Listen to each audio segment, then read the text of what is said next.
Funny funny बिल्ला। एक समय की बात है। एक घने जंगल में एक शेर और उसके 4 सेवक लोमड़ी, चीता, चील और भेड़िया रहते थे। लोमड़ी शेर का सेक्रेटरी था। चीता राजा का अंगरक्षक था, सदा उसके पीछे चलता। चील दूर दूर तक उड़कर शेर के लिए शिकार ढूंढता। भेड़िया गृह मंत्री था, उनका असली काम तो शेर की चापलूसी करना था। इस काम में चारों माहिर थे, इसलिए जंगल के दूसरे जानवर उनको चापलूसी मंडली कहकर पुकारते थे। अगली सुबह चील फिर दोबारा निकल पड़ता है शिकार की तलाश में शेर के लिए। चील काफी दूर जाने के बाद तभी चील की नजर पड़ती है एक ऊंट पर, जो काफी बड़ा होता है। चील सोचता है कि क्यों न इसको उठाकर ले जाया जाए, लेकिन चील असफल होता है। तभी चील सोचता है क्यों न मैं शेर राजा को बताऊं, फिर वो शेर राजा इसका शिकार करेंगे और हमें भी खाने को मिलेगा। तभी चील वहां से रवाना हो जाता है।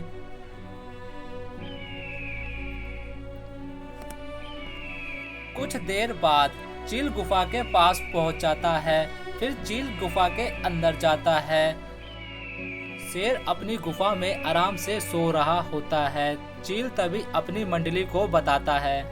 दोस्तों, काफी दूर जाने के बाद मैंने सड़क के किनारे एक बड़ा उबड़ खाबड़ ऊंट देखा। मेरे मुंह में तो पानी आ गया। बोलो क्या करे, शेर को शिकार करने के लिए बोले या हमें निकल पड़े? बोलो भाइयों।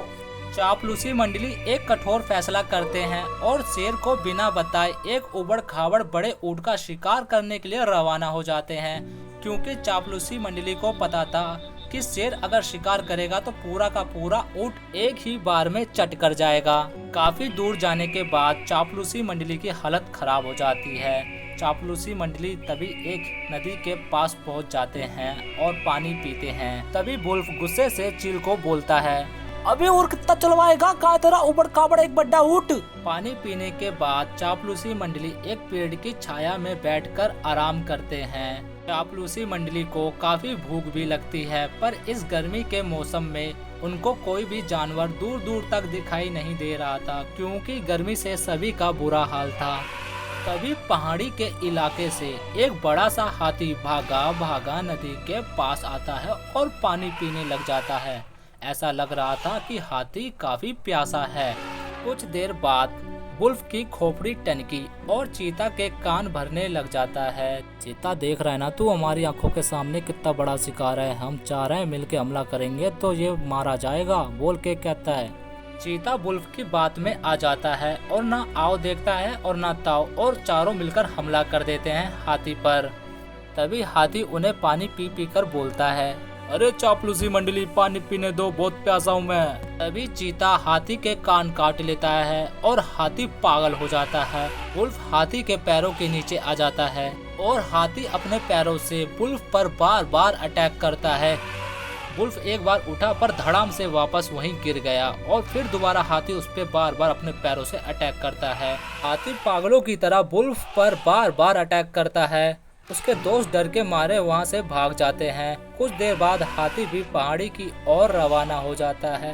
धीरे धीरे करके वुल्फ अपना दम तोड़ देता है। कुछ देर बाद चीता, लोमड़ी, चील गुफा के पास पहुंच जाते हैं। तभी शेर गुस्से से दहाड़कर बोलता है, उसने मारा उसे। लोमड़ी बोलता है, वो हमारा चील ने बताया कि सड़क के उस किनारे एक बड़ा सा उबड़ खाबड़ ऊंट है।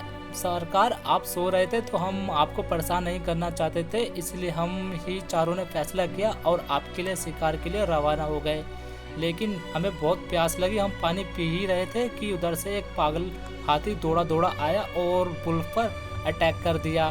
तभी चीता बोलता है, हाँ महाराज, लोमड़ी एकदम सही कह रहा है। कैसे तैसे करके हमने अपनी जान बचाई, नहीं तो वो हमें भी मार डालता। जबकि उसको पता था कि हम आपके सेवक हैं, फिर भी उसने हम पे हमला कर डाला।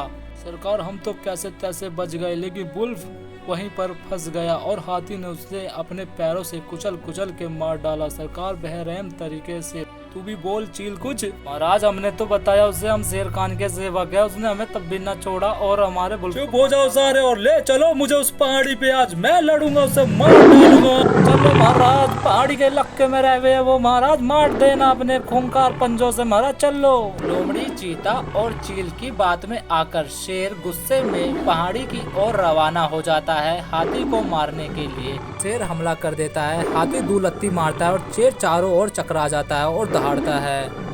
हाथी शेर को समझाने की पूरी कोशिश करता है पर शेर अपनी दहाड़ से हाथी को डराता है, पर हाथी उसको बार बार समझाता है। शांत हो जा शेर खान, मैंने अपनी जान बचाने के लिए तेरी मंडली को मारा, नहीं तो तेरी मंडली मुझे मार डालती। शेर बोलता है, हाथी झूठ पे झूठ बोल रहा है तू, इतना झूठ मत बोल हाथी, मैं जंगल का राजा हूँ, मेरे सामने झूठ बोलेगा अब तू? क्या बिगाड़ा था मेरी मंडली ने तेरा, बस पानी तो पी रहे थे नदी के किनारे पर तूने उन्हें मार डाला, तू ना बचेगा अब। हाथी एक बार फिर से शेर को समझाता है, शेर खान तेरी मंडली भोली भाली ना है। तभी शेर बोलता है, तो तू है भोला बाला, तूने इन दो पैरों से ही मेरे वुल्फ को मार डाला ना, अब देख मैं तेरा क्या बुरा हाल करता हूँ, तुझे कोई नहीं बचा सकता।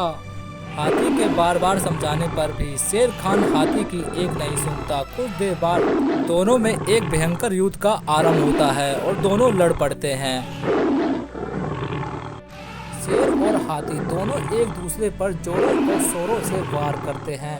देखते ही देखते दोनों में भयंकर लड़ाई होती है और कुछ देर बाद हाथी घायल हो जाता है, बहुत ज़्यादा ही।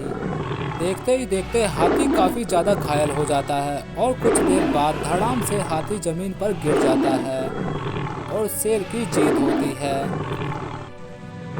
शेर हाथी को मारने के बाद शेर वहां से रवाना हो जाता है अपने चमचों के साथ। इस तरह चालाक मंडली ने अपने दोस्त वुल्फ की मौत का बदला लिया हाथी से और हाथी को मरवा दिया।